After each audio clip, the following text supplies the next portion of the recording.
Welcome to Beer in Front. I'm your host, Dave Zalatoris. Every week I'll discuss a beer that maybe we've forgotten along the way while we accumulate our check-ins and our badges.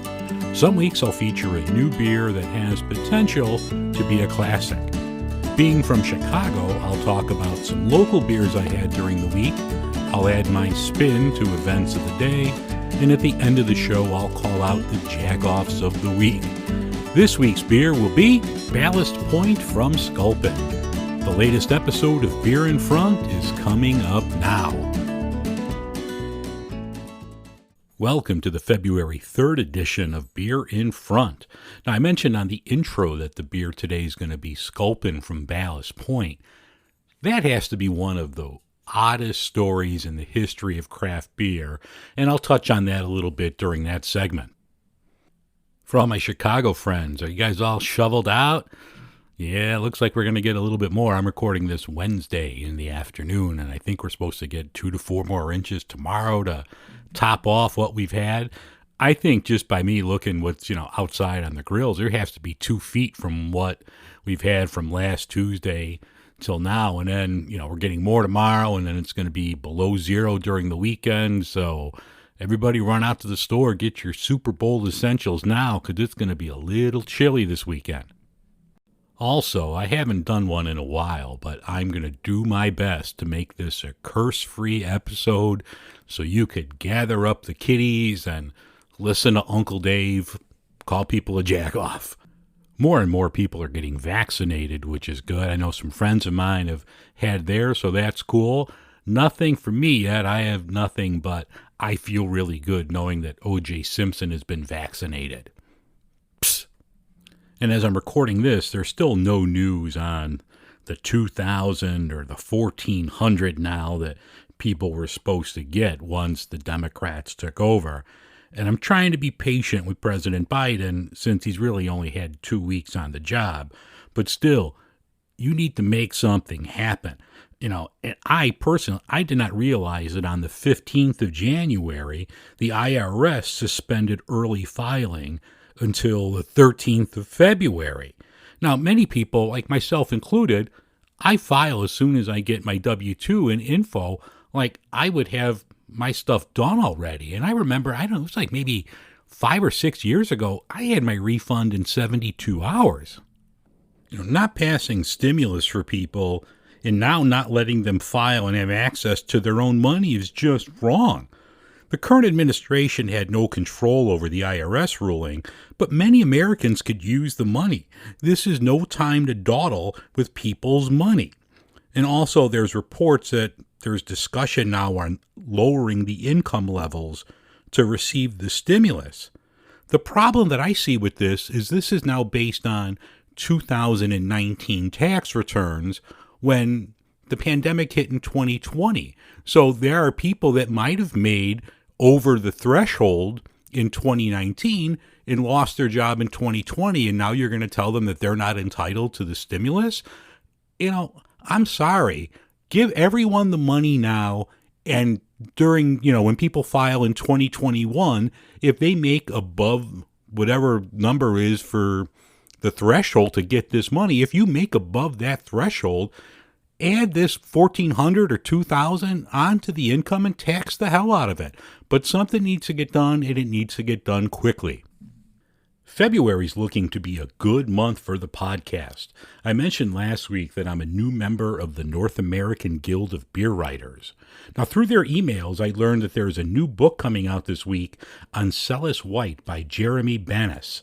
I mentioned this on an early episode of the podcast, but Celis White was one of the first craft beers I had, and totally blew me away because you're used to, at the time, your, Bud Miller, Coors, at the time I had Sam Adams, but drinking a white beer was it just totally blew me away. I mean, you got the coriander and everything, and I loved that beer, and it was available here in Chicago, and at the time I had in-laws that lived in Dallas, and he was based in Austin, Texas, so I was able to pick some up there. I know there was a raspberry beer that I had at the time that I really enjoyed. So I saw that this book is coming out. I emailed the author because I wanted to purchase it from him instead of, Amazon. I'm sure he gets more money selling it directly as opposed to, the 2 cents or whatever Amazon is going to give him. So I have ordered the book from him and I'm going to receive it shortly. So I'm really looking forward to that. And I also have some beer coming my way. Hopefully, it'll be soon and I could talk about a Celis White and the book at the same time. So I'm really looking forward to that. And also the 16th, which would be 2 weeks from yesterday, on Tuesday, will be the 1 year anniversary of the podcast. So I haven't really planned anything. I don't know if I could do like a special edition or something, but I'm pretty proud of it. I've mentioned before that I'm proud of this. I'm happy that people have listened, that people have supported. It really means a lot to me. But, I'm thinking back, I'm like, wow, this is like almost a year now. And when I started it, I said, I'm going to give it a year, see how it goes. So I'm definitely going to keep it going. But yeah, in 2 weeks, it'll be 1 year. So I'm kind of happy about that. Now, also in beer news, I see that Yeti Cooler Corporation, they're filing a trademark to use the name Yeti in connection with beer glasses, cups, and mugs. But Great Divide, they've been using Yeti on glasses since 2006, so we'll see how this shakes out. And I don't know if you read yesterday in the Chicago Tribune, Josh Knoll wrote a great article on the shortage of beer cans, and especially the 8-ounce cans. I know Hopewell's been putting out Lil Buddy in the 8-ounce cans for a couple years now, and it's one of their big sellers. And also Saint Laurent makes great stouts in smaller cans, which is a great idea if, like myself, Ruby's not a drinker. If I'm going to drink a barrel-aged, the 8-ounce can is a perfect size. So there's a shortage of those. They won't be able to get them. But really, check out Josh Knoll's column. It was in yesterday's edition of the Chicago Tribune, and it was a really good article.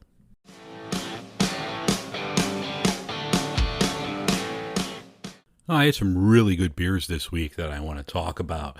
The first one I had was from Athletic Brewing Company. This is their double hop IPA called Free Wave. Now, this is a non-alcoholic IPA. And the non-alcoholic beers, it seems like maybe just because last month was dry January, there's a ton of them out there now. So I wanted to try one, and Athletic makes a few. I think they make a stout, but I just tried the double hop IPA. And it was interesting. It looked like a beer, smelled like a beer. If you're a home brewer, you know the smell of pellet hops when you open up a bag of, Cascade pellet hops or whatever. That's what it tasted like. It tasted like the smell of hops. And I know that's not a technical term, but it was interesting. It was just the hops itself. There was no change in fermentation or anything else. So it almost tasted like raw hops. It wasn't bad. I could see me having a couple of these every now and then, but it wouldn't be my first choice. And I don't know if the others are better. I know Lagunitas makes one. There's quite a few others. Actually, I think, personally, I prefer Lagunitas makes that hop water that I thought had more of a hop flavor, a more natural beer hop flavor than this one did. So I would check out the Lagunitas hop water. I had a nice vanilla hazelnut porter called the Friendly Village Porter. This is from So Hopped out in Huntley. This was very good. And this would have been the time of Chicago Cider Week. So last night I had from Bee Cider, I had their Clementine. This was really, really good. I see I'm trying not to use the same descriptions, but this was really, really good. This had Clementine. This had locally grown honey. It also had cinnamon, hibiscus, rose hips. I thought the flavors on this blended perfectly together. I highly recommend this if you see it. It's a local Chicago cidery called Right Bee. Really good people that own it. I would check this one out. I had a couple other beers that I put on the YouTube channel. So if you have some time to kill, they're really short, 2 to 3 minute YouTube videos that I talk about each beer. So there's a couple more that I put on YouTube. So check those out as well.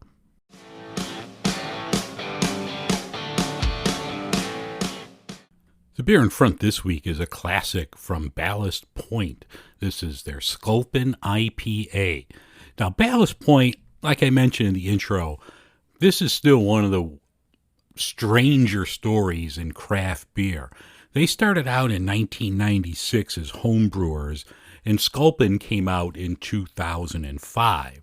Now, I forget exactly when it came to the Chicago area, but I remember having this maybe 7 years ago, 8 years ago. I mean, it could have been here longer. And the price point was always super high. It was $14.99 a 6-pack back when everything else was $9.99.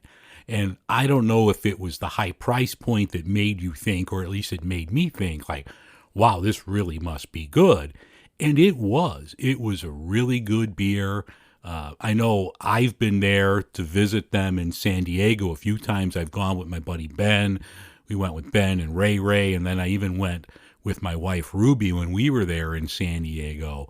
And it was always a great place. They have a few different locations out in San Diego. Great fish tacos there. The beers were great. And then all of a sudden, like back when, big breweries were buying up, independent ones, they were sold in 2015 to Constellation for a staggering $1 billion.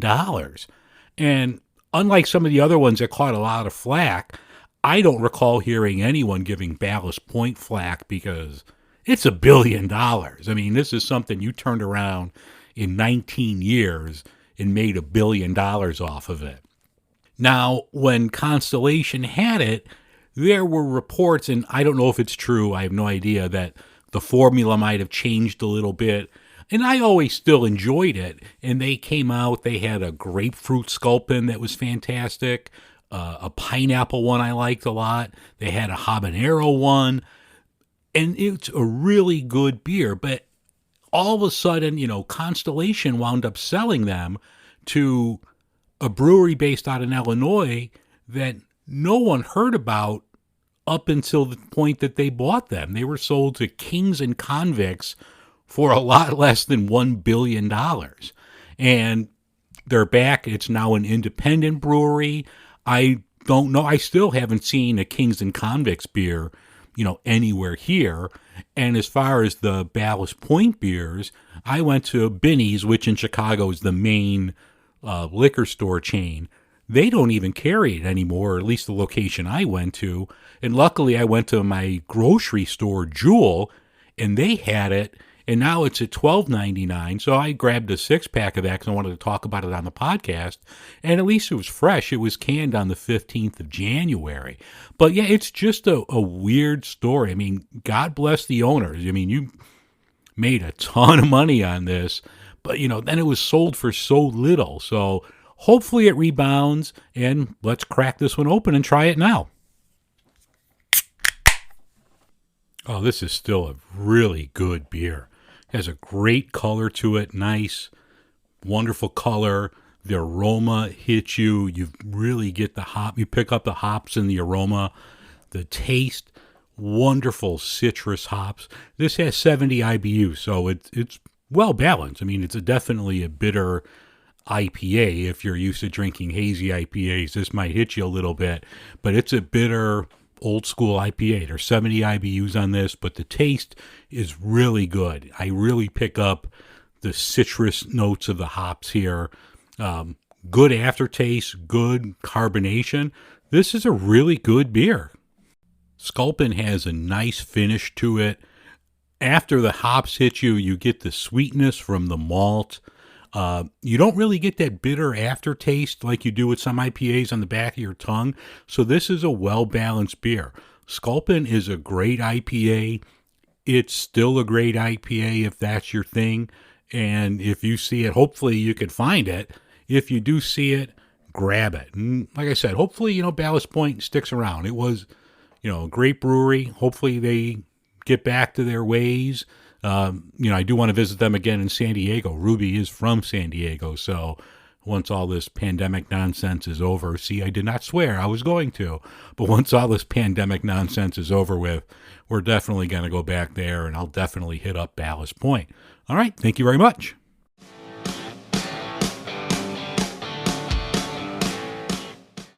All right, this is going to be the real test of my non-cursing episode. All right, everyone, here are the jagoffs of the week. I definitely picked the wrong line of work. There's a consulting firm called McKinsey. Now, they agreed to pay $573 million to settle an investigation into its role in helping to turbocharge opioid sales. Documents were uncovered that showed how they were really driving the sale of Oxy and everything else, which is bad enough, and you're jagoffs for that.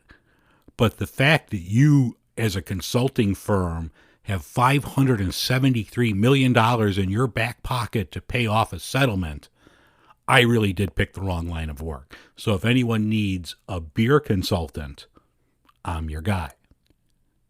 The union head of the Rochester Police Department was defending pepper spraying a 9-year-old girl. Had they had to go and push further and use more force, there's a good chance she could have been hurt worse. I don't think you're really doing much help here, Chief. Jagoff. It was a 9-year-old girl. Don't sugarcoat it. Everyone remember Benghazi? Now, the Republicans investigated 4 people that died for 853 days. But they want us to forget about the 5 deaths in the Capitol, 3 weeks ago? No. Jagoffs. The New York Times had a headline about President Biden using a Peloton, and I don't know why that's a headline. Would you rather him spend $144 million playing golf every weekend? Jagoffs. In 2018, there was a bill introduced that would have taxed high-frequency trading firms. I'm not into finance, but they would have taxed them 10 basis points for rapid trading. Now, this would have generated $777 billion over the next 10 years, but that bill was killed by Congress. Jagoffs. And of course, now we're hearing from the right that we have to have fiscal responsibility. But 4 years ago, there was a GOP scam. Remember that big tax cut 4 years ago in 2017? That exploded the national debt by $2 trillion. 83% of the benefits went to the wealthiest 1%. But now we want to talk about fiscal responsibility. Jagoffs. Newly elected Alabama Senator Tommy Tuberville, the good old football coach. Now, he says he doesn't know anything about Marjorie Taylor Greene because all of the bad weather has prevented him from reading the news. You are staying inside because there's bad weather. You can read. You are, I almost broke it. I almost did it. You are a jagoff, Senator Tuberville. Another one of my favorites. Colorado Congresswoman Lauren Boebert.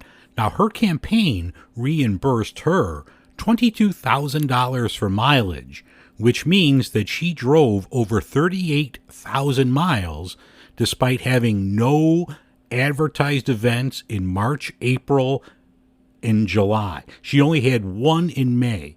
So that meant she had to literally drive around the world when she only had one event planned in 4 months.